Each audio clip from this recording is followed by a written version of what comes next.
Good morning everyone. Radhe Radhe. एक आज question paper का डिस्कस हम लोग कर रहे हैं। जो B U H S JET जो है, B U H S JET जो है Bihar university of health sciences, हम लोग देख सकते हैं। Myself Nikhil Shekhar. और ये एक मेरे ही चैनल के थ्रू एक सोचे कि एक ये बना दिया जाए कि सॉल्यूशन टाइप से, ताकि ऐसे तो नो नेगेटिव एग्जामिनेशन हुआ है लेकिन फिर भी एक बेसिक आइडिया के लिए सोचे कि एक बनाते हैं वीडियो। तो उसी के लिए आज बैठे हैं कि एक प्रॉपर एक्सप्लेनेशन टाइप से वीडियो बनाया जाए। तो उसमें क्या है कि Bihar university of health sciences दिख रहा है सबको। इसमें B pharm, bachelor of pharmacy, BSc nursing, paramedical का जितना यूजी कोर्स है, पीजी कोर्स का तो आज एग्ज़ाम हो रहा है 28 को, और 27 तारीख को था यूजी कोर्स का एग्ज़ाम। तो B U H S JET जो 2025 हुआ था, ये पैरामेडिकल यूजी कोर्स के लिए हुआ। टाइमिंग देखिए 2 घंटे का था, फुल मार्क्स 100 था। इसमें कैंडिडेट नेम ये सब भरना था। इंस्ट्रक्शन में यही था कि 20 पेज है और ये ब्लैक और ब्लू पेन से भरना है। नो नेगेटिव मार्किंग, इसमें सबसे मैंडेटरी क्या है, नो नेगेटिव मार्किंग है। और ये देखना है कि इसमें English aptitude, English and aptitude, physics, chemistry, biology के क्वेश्चंस थे, जो एकदम बेसिक लेवल का क्वेश्चन था। कोई भी अगर 11th-12th पढ़ा होगा तो वो बना सकता है। थोड़ा सा प्रॉब्लम आया है इंग्लिश एंड एप्टीट्यूड में, उसी के लिए डिस्कशन कर रहे हैं। बाद बाकी के फिजिक्स, केमिस्ट्री, बायो के पेपर एकदम इजी थे, जो कि 10th, 11th, 12th वाले ही थे। जस्ट फॉर इसीलिए ताकि सब बच्चे क्वालिफाई कर जाएं, यही पर्पस था B U H S JET का, कि सारे बच्चे एटलीस्ट क्वालिफाई करें। इसमें से एक ऐड किया गया है कि पीसीएम जो ग्रुप वाले हैं, ये जो हैं बी फार्म के जो बच्चे हैं, इनको मैथ का एग्ज़ाम देना पड़ेगा। तो चलते हैं हम लोग अपने फर्स्ट सेक्शन में।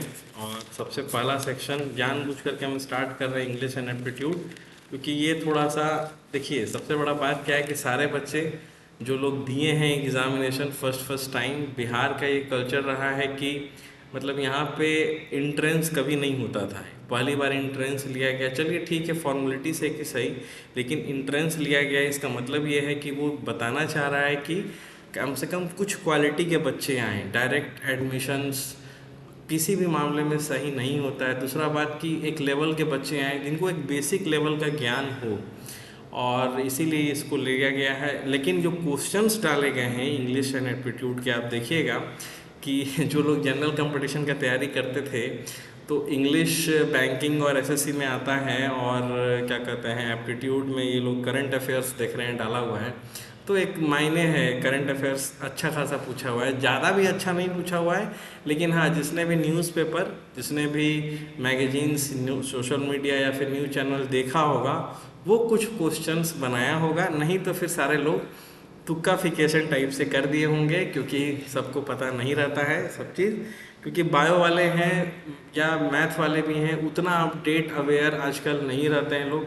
फिर भी बहुत बेसिक क्वेश्चन तो शुरू करते हैं। जैसे देखिए क्वेश्चन 40 जो दिया गया है वो इंग्लिश एंड एप्टीट्यूड का है। तो सबसे पहले हम लोग यही स्टार्ट करते हैं। जैसे पहला क्वेश्चन है कि India successfully landed its spacecraft near the moon south pole under which mission. एक मिशन आया था जो कि बहुत ड्रीम प्रोजेक्ट था, ये चंद्रयान करके था, कि 2008 में चंद्रयान 1 आया था, 2008 में चंद्रयान 1 आया था।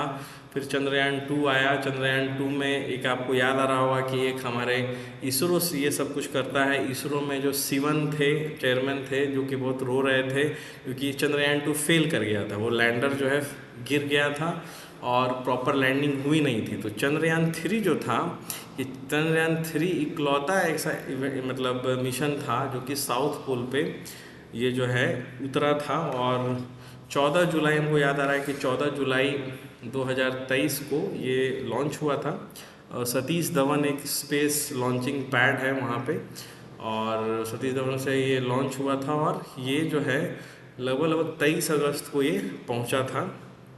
23 अगस्त को मेरे ख्याल से ये लैंड कर गया था। तो इसका आंसर चंद्रयान 3 होगा, क्योंकि चंद्रयान 2 तो फेल्योर था। आदित्य L1, आदित्य नाम आता है सन के लिए, सन का एक क्या कहिए सिनोनिम्स है आदित्य। तो आदित्य L1 सन के ऑर्बिट में भेजने का बात किया गया था। आदित्य L1 भी हुआ है। और गगनयान जो है, गगनयान होगा नहीं, क्योंकि गगनयान में क्या है कि ये ड्रीम प्रोजेक्ट है कि सारे जो है ह्यूमंस मतलब इंसान को भेजना है स्पेस में। तो ये इंडिया का ड्रीम प्रोजेक्ट है, इस पर भी बात चल रही है, 26 से 27 में इसको भी किया जाएगा। तो आंसर इसका चंद्रयान 3 होगा।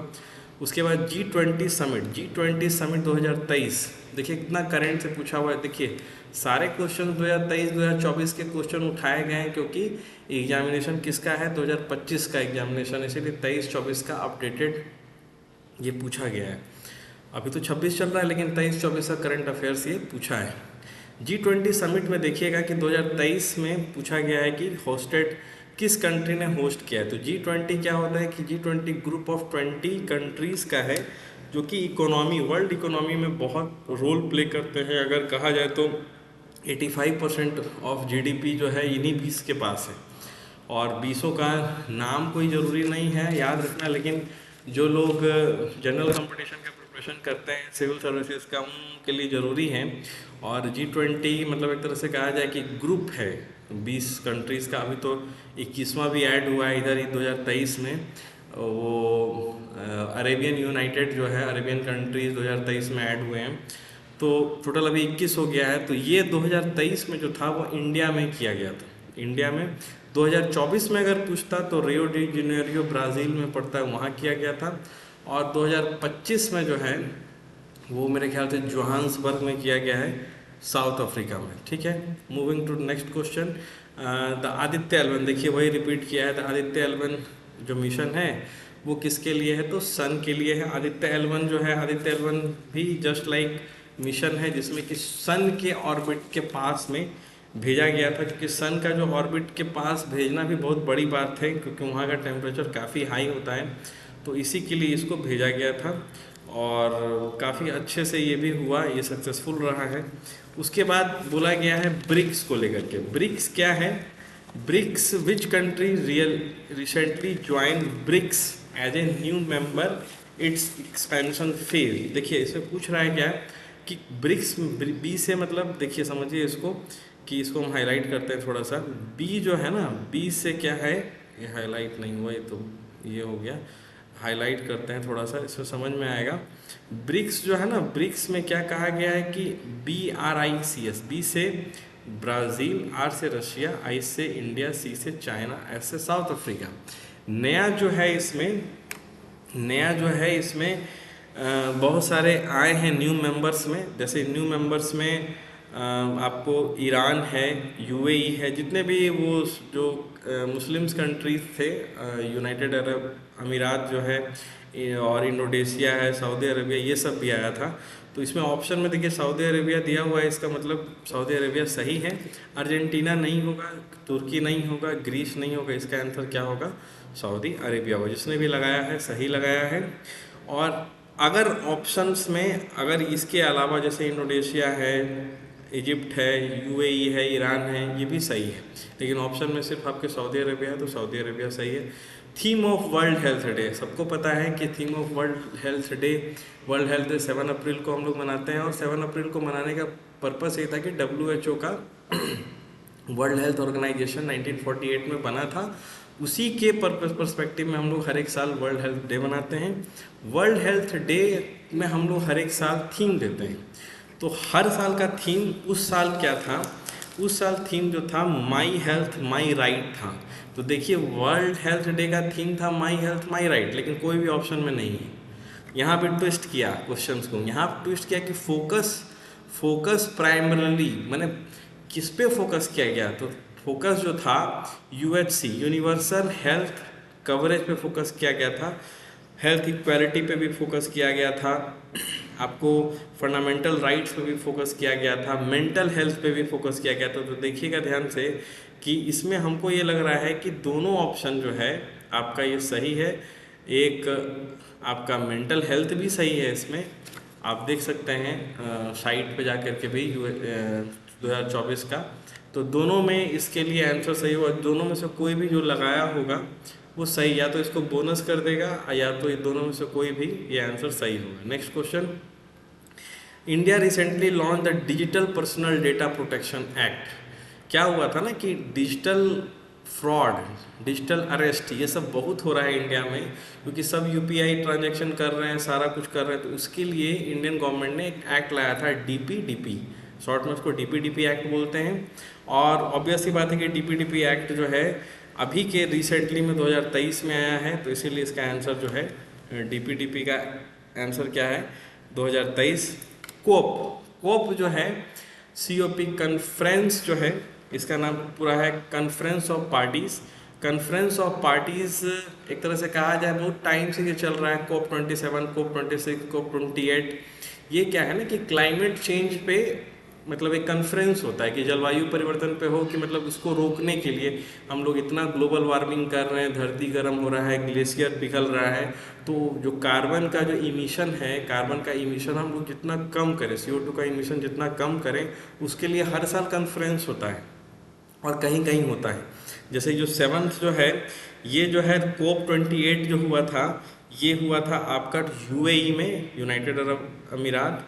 और 2027 अगर इसमें होता तो ये होता इजिप्ट। देखिए दोनों ऑप्शन में दिया हुआ है, लेकिन आंसर क्या सही है, यूएई सही है, इजिप्ट सही नहीं है। तो आंसर इसका 7 का क्या होगा, बी, और इसका आंसर बी सही है। Moving to next question, question number 8। New parliament central vista programme, मतलब सेंट्रल विस्टा उसको पुराना वाला पार्लियामेंट तोड़ा गया ड्यू टू बहुत ज़्यादा मेंबर्स आ गए, दिक्कत होने लगी, तो उसको नया बनाया गया जिसमें कि बहुत ज़्यादा बैठने का सुविधा है। जितने भी पार्टी के जो मेंबर इलेक्ट होते हैं उनके लिए काफ़ी ज़्यादा, मतलब हमको लगता है कि शायद 888 शायद बैठ सकते हैं, काफ़ी बड़ा है। तो ये जो है ये खुला था, ये इसका जो इनॉग्रेशन नरेंद्र दामोदर दास मोदी जो है 2023 में किए थे। तो ये पूछा हुआ है कि इनॉग्रेटेड कौन किया था और कब किया था, ठीक है ना। तो यही है। उसके बाद 9th में है एशियन गेम्स। जैसे होता है ना कि एशिया में जितने भी महादेश, एशिया महादेश में, एशियन सब कॉन्टिनेंट में जितने भी देश है, उन लोगों का ये रहता है कि गेम्स होता है, उसमें पार्टिसिपेशन होता है। तो हुआंजो एक जगह है, हुआंजो एक शहर है, वहीं पे हुआ था, चाइना में पड़ता है। याद आया होगा ये जब कोविड का टाइम था तो इस शहर से काफ़ी ज़्यादा कोविड के केस आए थे, तो इसका 9th का सही हुआंजो है। नेक्स्ट है विच country recently become the most populated, ये तो सब बनाया होगा, यूएन डेटा, यूनाइटेड नेशन का डेटा है कि चाइना जो है पीछे छूट गया है, और चाइना काफ़ी पहले ही पीछे छूट गया है, और इंडिया 2023 में ही लीड कर गया है, तो इंडिया इसका आंसर है। RBI, reserve bank of India launch किया है डिजिटल करेंसी इनिशिएटिव। बहुत ज़्यादा पैसा का स्मगलिंग होने लगा, पैसा जो है वो नोट का जो नहीं होता है कि नोट का गलत छप गया, नोट का मिसयूज़ करना, या फिर नोट बहुत ज़्यादा कैरी करके रखने में दिक्कत है, तो डिजिटल करेंसी को इनिशिएटिव आरबीआई लॉन्च की। तो उसमें बोला जा रहा है कि क्या उसका नाम है, तो भारत कॉइन नहीं है, इंडियन टोकन भी नहीं है, क्रिप्टो भारत नहीं है, क्या है, डिजिटल रुपीज़ है। उसको इसी से शो करते हैं, ये वाला जो लोगो है इससे शो करते हैं। नेक्स्ट एक बहुत बड़ा युद्ध, अभी तो युद्ध चल रहा है, तो युद्ध स्टार्ट हुआ था एक इज़राइल हमास के बीच में, और काफ़ी ज़्यादा इसमें लॉस हुआ। धार्मिक है ये, पूरा धार्मिक क्या कहते हैं, ये तरीके से है कि एक को दूसरे को ब्लेम करने वाला है, और अभी भी शांत नहीं हुआ है, बहुत मुश्किल से थोड़ा बहुत शांति, आए दिन अभी भी हमला होते रहता है। तो ये गज़ा या गाज़ा, हिंदी में गाज़ा जो स्ट्रिप है, उसी रीजन में ये युद्ध हो रहा था। इसका आंसर गज़ा ट्रिप होगा। 2024 का जो समर ओलंपिक है, ओलंपिक दो होता है, एक विंटर ओलंपिक होता है, एक समर ओलंपिक होता है। तो 2023 का जो समर ओलंपिक है, तो 2023 का जो समर ओलंपिक है वो जो है हम लोगों का पेरिस में हुआ था, तो ये इसका आंसर पेरिस होगा। नेक्स्ट, इंडिया जो है रिसेंटली साइंड ए सेमीकंडक्टर हम लोग 11th-12th में पढ़े थे फिजिक्स में, P type semiconductor, N type semiconductor जो होता था, जो कि सिलिकॉन और जर्मेनियम का यूज़ किया जाता था। ये क्या है ना कि जितने भी मोबाइल, लैपटॉप, गैजेट्स जितने भी हैं उसमें सेमीकंडक्टर का यूज़ किया जाता है, क्योंकि ये इफ़िशियंट होता है, काफ़ी लो पावर लॉस, सब बहुत अच्छे से सप्लाई करता है, और सारा जो हमारा गैजेट्स है उसका प्रॉपर फंक्शनिंग करने का बहुत हेल्प करता है सेमीकंडक्टर, क्योंकि ये न कंडक्टर है न इंसुलेटर है, बीच का है, ठीक है ना। और ये इंडिया में नहीं होता है, इंडिया मतलब ये बाहर से एक तरह से कहा जाए कि इंपोर्ट करता है, और इसके लिए कोलैबोरेशन अभी पूरा मतलब चल रहा है कि ये अभी हाल फिलहाल न्यूज़ में आप लोग देख रहे होंगे। तो इसमें क्या है ना कि इसमें एक माइक्रोन टेक्नोलॉजी है। माइक्रोन टेक्नोलॉजी जो है ये इसमें ये किया गया था, ये अमेरिकन कंपनी है, और माइक्रोन टेक्नोलॉजी जो है ये इसमें इनिशिएटिव रोल प्ले किया है। नेक्स्ट है global biofuel alliance launch by. Global biofuel alliance launch किस समिट के दौरान ये भी लॉन्च हो गया था। बायोफ्यूल नाम से पता चल रहा है कि ऐसा फ्यूल जो कि ज़्यादा नुकसान नहीं दे, मतलब उसके लिए। तो G20 का जब समिट चल रहा था, G20 का जब समिट चल रहा था तो ये इसका लॉन्च हो गया था। यूपीआई का फुल फॉर्म कभी कभी पूछता है, unified payment interface service has recently expanded to which one of the following countries.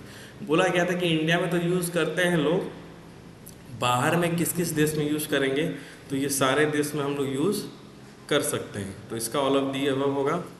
Which Indian state recently pass है UCC. UCC uniform civil code था।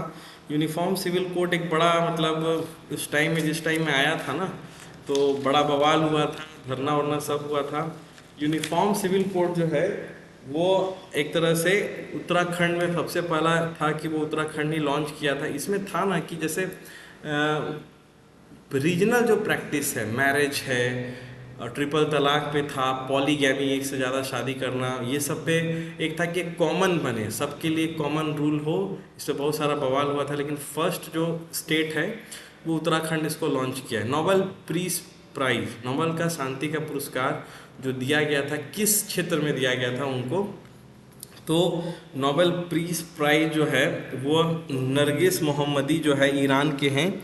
तो नरगिस मोहम्मदी जो थे वो क्या किए थे ईरान में कि ह्यूमन राइट्स एडवोकेसी, मानवाधिकार जो है ईरान में क्या है ना कि बहुत ज़्यादा लोगों को मतलब सताया जाता है, एक तरह से कहा जाए कि मतलब एकदम पर्दा में रहना और काफ़ी ज़्यादा उतना डेवलप नहीं करना। तो उसके लिए ये किया गया था, नोबेल पीस प्राइज इसी क्षेत्र में दिया गया था उनको।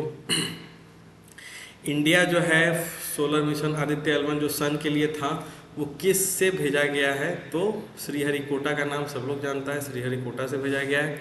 India middle east Europe economic corridor, एक कॉरिडोर बनाया गया है कि मतलब इंडिया के मिडिल ईस्ट के जितने देश है, यूरोप यूनियन के जितने देश है, वो सब जो हैं साथ में व्यापार करें। मेन क्या होता है ना कि व्यापार इसीलिए ज़रूरी है क्योंकि हमारे देश का सामान दूसरे देश में जाएगा, दूसरे देश का सामान हमारे देश में आएगा, तो क्या होगा कि ट्रेडिंग होगा। ट्रेडिंग होगा तो फ़ायदा होगा कि यहाँ के प्रोडक्ट्स को वहाँ पे जाके सेल होगा, फ़ायदा हमारे कंट्रीज़ को है, वहाँ का प्रोडक्ट हमारे यहाँ जो ज़रूरत है वो आएगा।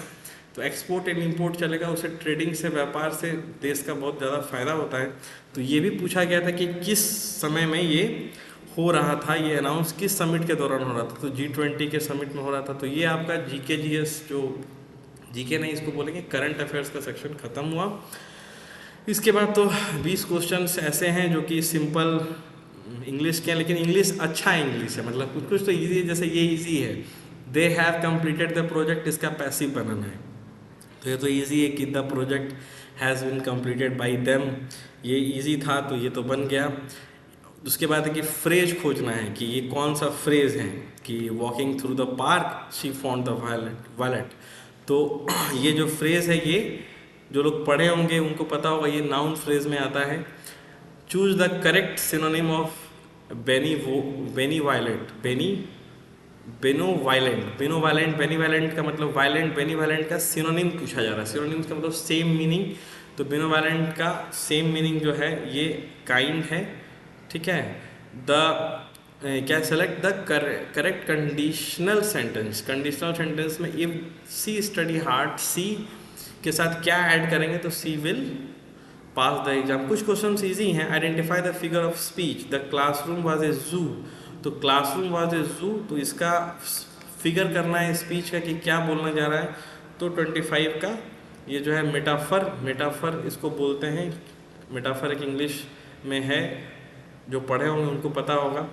The correct, choose the correct preposition सब जानते हैं कि he is interested dash learning French. तो कुछ लोग तो इसमें क्या हुआ कि मैंने आसानी से जो क्या हुआ कि मैंने ऑन मार दिया होगा या एट मार दिया होगा, लेकिन इसका करेक्ट आंसर क्या है? सी, इन लर्निंग फ्रेंच। नेक्स्ट है करेक्ट द रिपोर्ट स्पीच करना है। She said I will call you tomorrow. I will call you का टुमारो का मतलब करेक्ट तरीके से कैसे इसको स्पीच, रिपोर्ट स्पीच कैसे करेंगे? तो इसमें ये है कि she said that she would call me the next day. Call me the next day is the right answer. Next आएगा आइडेंटिफाई द टेंस। अब ये तो टेंस वाला क्वेश्चन तो थोड़ा इजी होता है। They had been waiting for 2 hours, तो दे हैड बीन है, they had been waiting for 2 hours, तो इसमें ऑब्वियस बात है हैड बीन है तो past perfect continuous. Choose the correct antonyms of scarce. Scarce का मतलब होता है स्कार्सिटी। स्कार्सिटी का मतलब कमी हो जाता है। स्कार्सिटी का मतलब क्या होता है? कमी। तो ऑब्वियस बात है प्लेंटी का मतलब क्या होता है? अधिकता, ज़्यादा। तो plenty is the right answer. Identify the type of sentence, please close the door. अब इसमें है कि कौन सा ये सेंटेंस है, तो ये एक इम्परेटिव सेंटेंस है। सेंटेंस का बहुत सारा टाइप होता है, तो ये एक इम्परेटिव सेंटेंस है। Choose the correct option. Hardly had he reach the station dash the train left when the, clear cut है कि when the train left. Identify the parts of speech of underline word. She has a beautiful voice. Obvious सी बात है, सी has a beautiful क्या है? ये adjective है। ये क्या है? ये ये एडवर्ब है, एडजेक्टिव नहीं, एडवर्ब विशेषण है। ये ब्यूटीफुल क्या है? एक विशेषण है, तो ये एडवर्ब होगा। Choose the correct article. ये तो AND वाला आर्टिकल है, AND होगा तो आपको भी बताइए कुछ, कोई भी अगर जगह है या फिर पहाड़ है या फिर रिवर है उसके साथ द लगता है तो ये इजी है, द हिमालयाज होगा। Identify the clause type. Clause बहुत सारे होते हैं कि the boy who won the prize is my brother. इसमें पूछा जा रहा है कि कौन सा ये क्लाउज है। तो क्लाउज में हम लोगों को ये ध्यान देना है कि ये सब है कि जो पढ़ा हुआ होगा वही बना सकता है। ये मतलब ऐसा नहीं कि जिसका इंग्लिश थोड़ी अच्छी होगी वो बना सकता है। ऐसे है कि बस वही सारे लोग तुक्का मारे होंगे, कोई हार्ड एंड फास्ट नहीं है। बहुत लोग पहले भी पढ़े हुए हैं, 9-10 में सब भूल गए होंगे। इसका आंसर क्या है? एडजेक्टिव। हम बस इसीलिए प्रोसेस में है कि सब लोग एटलीस्ट आंसर अपना मिला लें कि कितना आ रहा है। Choose the correct model verb. Model verb क्या है? तो इसमें मोडल वर्ब क्या होता है कि ऐसा वर्ब जो होता है जो कि यूज़ किया जाता है कि इन द सेंस कि मतलब जैसे you dash not smoke in the hospital. तो ऑब्वियस ही बात है कि हॉस्पिटल्स में स्मोकिंग तो अलाउ नहीं है, तो ऑब्वियस ही बात है कि क्या होगा? मस्ट मस्ट, एक मिनट, क्या होगा? मस्ट में नहीं होगा, कैन नहीं होगा, ये क्या होगा? Must. Next, time and tide wait for none. ये क्या पूछना है इसमें? Literacy device, literally device. Literally device क्या होता है कि इसमें ये होता है कि आप इसमें से चूज करना है कि जो बताने का कोशिश किया जा रहा है, लिटरल मीनिंग जिसको बोल सकते हैं। Time and tide wait for none, समय और ज्वालामुखी किसी का इंतजार नहीं करता है, किसी का इंतजार नहीं करता है। तो इसका आंसर क्या होगा? Personification. Correct, choose the correct conjunction. Conjunction, he work hard dash he could succeed. तो ऑब्वियस सी बात है कि अगर कोई इंसान मेहनत करेगा तो so that he could succeed.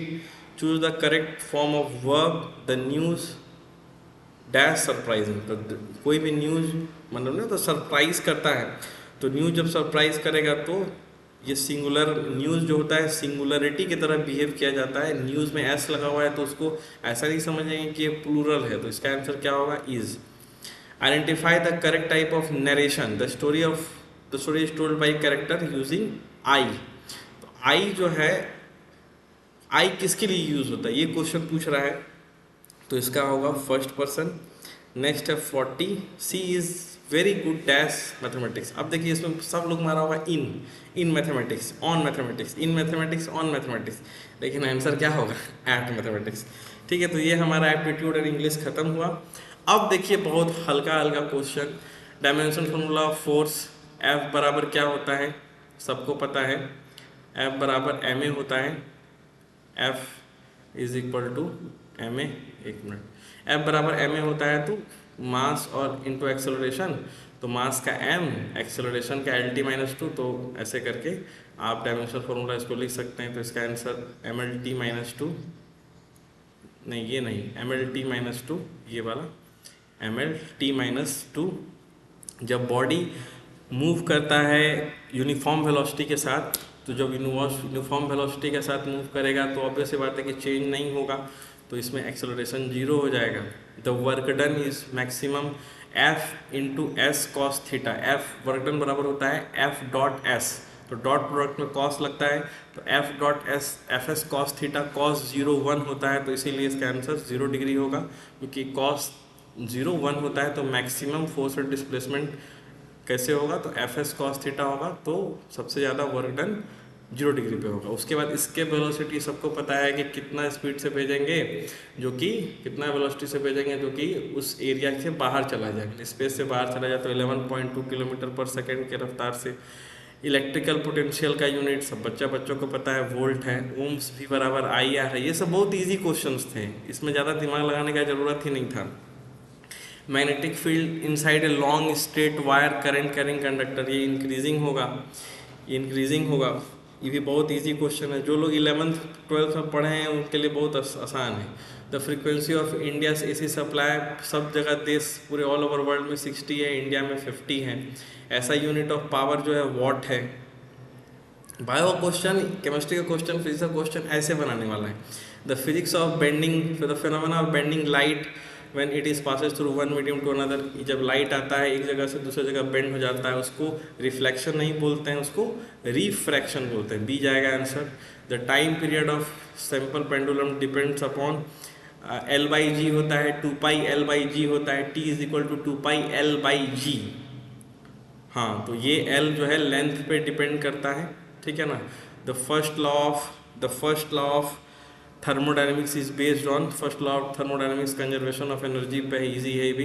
The resistance of wire ρL/A, एक फॉर्मूला आता है, resistivity is equal to ρL/A होता है। तो किस पे डिपेंड, इंक्रीज करेंगे तो क्या क्या इंक्रीज होगा, तो L तो इंक्रीज होगा ही।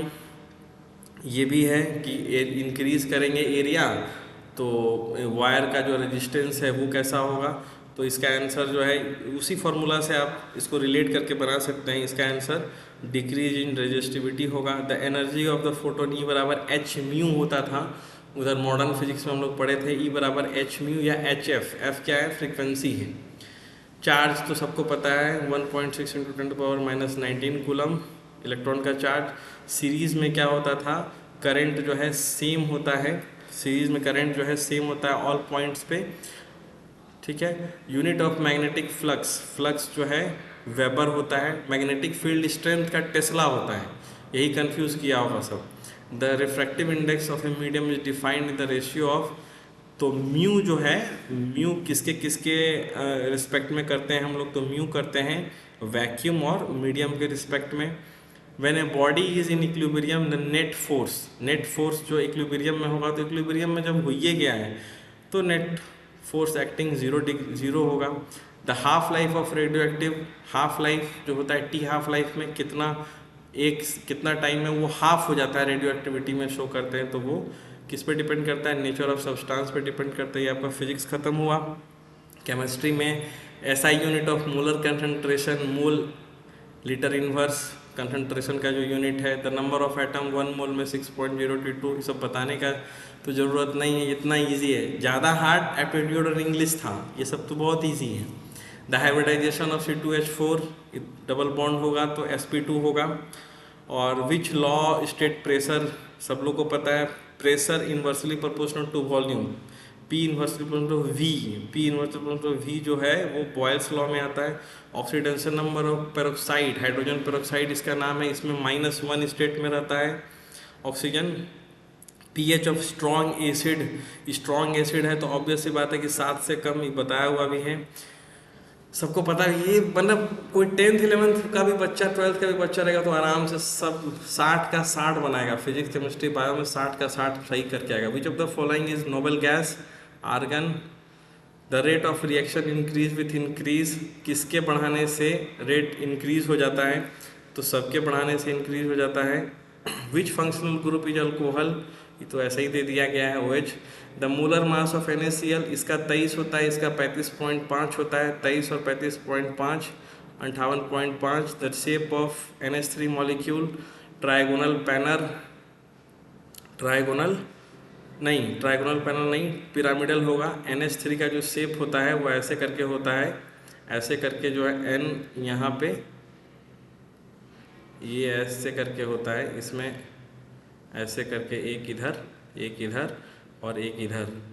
एक मिनट, इस पर बनाने में यहाँ पे एक हाइड्रोजन होगा, यहाँ पे एक हाइड्रोजन होगा, और यहाँ पे भी एक हाइड्रोजन होगा, और यहाँ पे भी एक हाइड्रोजन होगा, और यहाँ पे लोन पेयर होगा, यहाँ पे एक लोन पेयर होगा ना। तो ये जो है इसके अंदर में जाता है, और इसीलिए इसका आंसर क्या होगा, ट्राइगोनल पिरामिडल। इसका क्या होगा, ट्राइगोनल पिरामिडल। ठीक है, उसके बाद एक minute, trigonal pyramidal. Which of the following is example of endothermic. Endothermic मतलब एक्सोथर्मिक एनर्जी रिलीज होती है, इंडोथर्मिक एनर्जी लगता है। तो इंडोथर्मिक रिएक्शन क्या है, photosynthesis. The element of atomic number का तो ये तो इजी है, क्लोरीन होगा। Which type of bond sharing से बनता है, क्या, covalent bond. The gas zinc reacts with the HCl से रिलीज होगा तो क्या निकलेगा, हाइड्रोजन गैस निकलेगा। और द कॉमन आयन इफेक्ट, ये सॉलिबिलिटी के लिए होता है। IUPAC नेम, 2 कार्बन है, इथ के बाद एसिड लगा हुआ है तो ethanoic acid. Which of the following is a strong base, obvious बात है मेटल वाला, NaOH। The number of period in the modern 7 period होते हैं। और द स्टैंडर्ड टेम्परेचर जो होता है ये 0 डिग्री सेल्सियस और 1 ATM पे होता है। एक minute, just a minute, 0 degree and 1 ATM। अब आते हैं सबसे हल्का सेक्शन, बायो सेक्शन। वो ऐसा सेल ऑर्गेनेल जो प्रोटीन सिंथेसिस कराता है, सबको पता है, राइबोसोम। जेनेटिक मटेरियल सबसे ज़्यादा कहाँ पे, कौन जेनेटिक मटेरियल सबसे ज़्यादा होता है, DNA में। उसके बाद the process by which green plant prepare food, बच्चों को पता है, photosynthesis. The functional unit of kidney क्या होगा, नेफ्रॉन। न्यूरॉन तो ब्रेन का है, अल्वेलाई लंग्स का है। In humans fertilization normally occur, fertilization कहाँ होता है, फेलोपियन ट्यूब में होता है। The blood cells responsible for clotting, किसके लिए, platelets. Which hormone regulate blood glucose level, आपका इंसुलिन, आपका क्या होगा आंसर, इंसुलिन। उसके बाद the stages of mitosis, where सब इक्वेटोरियल प्लेन पे आ जाता है, कौन में, मेटाफेज में।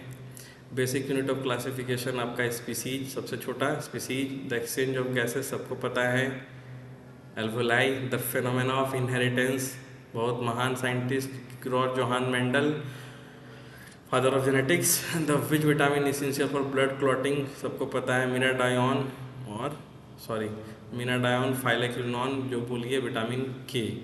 The opening and closing of stomata किसके लिए होगा, guard cells. The largest gland of the human body, liver. इसमें बहुत सारा कन्फ्यूजन है। अब इंडोक्राइन अगर बोलेगा, the largest endocrine gland of the human body, आपको मानना पड़ेगा उसमें थायरॉयड, ये ध्यान देना हो। The process of break down of glucose, essentially break down करते हैं तो क्या किस में आता है, एनर्जी मिलता है रिस्पिरेशन में। Which part of the brain control balance and posture, cerebellum. The nitrogen fixing bacteria, roots में, लेग्यूम्स में बहुत फेमस, सब लोग को पता है, rhizobium. The movement of water across a semi permeable membrane, बहुत तो हजारों बार पढ़े हैं, osmosis. Higher concentration to lower concentration via semi permeable membrane, सबको पता है। The structure that connects muscle to bone, tendon, bone to bone, ligament, ठीक है। The theory of evolution by natural selection, कौन सा, डार्विन। तो ये सारा क्वेश्चन का डिस्कशन हुआ, थोड़ा फास्ट किए क्योंकि कोई डिस्कशन करने वाला क्वेश्चन था नहीं, एकदम इजी क्वेश्चन था। इसका 58.5 होगा। ये सारा क्वेश्चन जो डिस्कस किए, काइंडली आप लोग अपना अपना आंसर मिला करके हमको मैसेज कीजिएगा कि कितना सही हुआ। ऐसे हमको लगता है कि कोई भी एक छोड़ दीजिए आप 40 क्वेश्चन, 60 में 60 तो एकदम आना चाहिए, मतलब 100 में से 60 जो है वो सबको आ जाना चाहिए, क्योंकि 60 जो है एकदम इस क्वेश्चंस के लिए काफ़ी है, ठीक है ना। और कैसा लगा, हम तो एक ट्राई किए हैं इसीलिए क्योंकि ये कोई क्वेश्चन है नहीं, जो 11वीं 12वीं का बच्चा होगा वो आराम से बना देगा। बस इसको हम उसी के लिए किए क्योंकि एप्टीट्यूड और इंग्लिश था, तो वो थोड़ा सा डिफिकल्ट लग रहा होगा सबको, इसी के परस्पेक्टिव। बाद बाकी साइंस तो कुछ पूछना ही नहीं है, वो तो आदमी 10 मिनट में बना देगा, 20 मिनट में भी बना देगा, कुछ है ही नहीं वो। मतलब 20 क्वेश्चन बनाने में फिजिक्स केमिस्ट्री बायो का 60 क्वेश्चन बनाने में मैक्स टू मैक्स आधा घंटा लगेगा, आपका बन जाएगा। लेकिन ये जो है ये थोड़ा सा तकलीफ है क्योंकि करंट अफेयर्स कोई नहीं पढ़ता है। इंग्लिश भी बहुत पहले ही पढ़ा, मेरा भी बहुत पहले का पढ़ा हुआ छूट गया है सब। तो करंट अफेयर्स जो है वो थोड़ा सा पेपर और थोड़ा न्यूज़ चैनल, आने वाले टाइम में हर एग्ज़ाम में जो है करंट अफेयर्स लोग पूछने लगाए हैं। अपना सब्जेक्ट रहेगा और 25% या 30% रहता है वो सब मैथ रीजनिंग, तो साथ साथ में वो सब का भी तैयारी किया। लेकिन दुर्भाग्य का बात क्या है कि उधर अपना तो तैयारी हो ही नहीं पा रहा है अपने सब्जेक्ट का, तो दूसरा का तैयारी कहाँ से करे लोग। तो आरआरबी का एग्ज़ाम हो, रेलवे का एग्ज़ाम हो, चाहे एम्स का एग्ज़ाम हो, चाहे कोई भी नॉर्सेट हो या कोई भी वैसा एग्ज़ाम हो जो कि मतलब लेवल का होता है, तो देखा जाता है कि उसमें ये साइड वाला भी पूछ देता है, तो वो बड़ा दुखदाई होता है। यहाँ भी देखिए साइड वाला ही दुखदाई हुआ, अपना फिजिक्स केमिस्ट्री बायो में तो कुछ भी दिक्कत नहीं, ठीक है ना। तो थैंक यू सो मच। थोड़ा वीडियो लंबा हो गया, हम चाहें कि इसको जल्दी जल्दी ख़त्म करें। मिलते हैं फिर नेक्स्ट वीडियो में। चलिए, थैंक यू सो मच।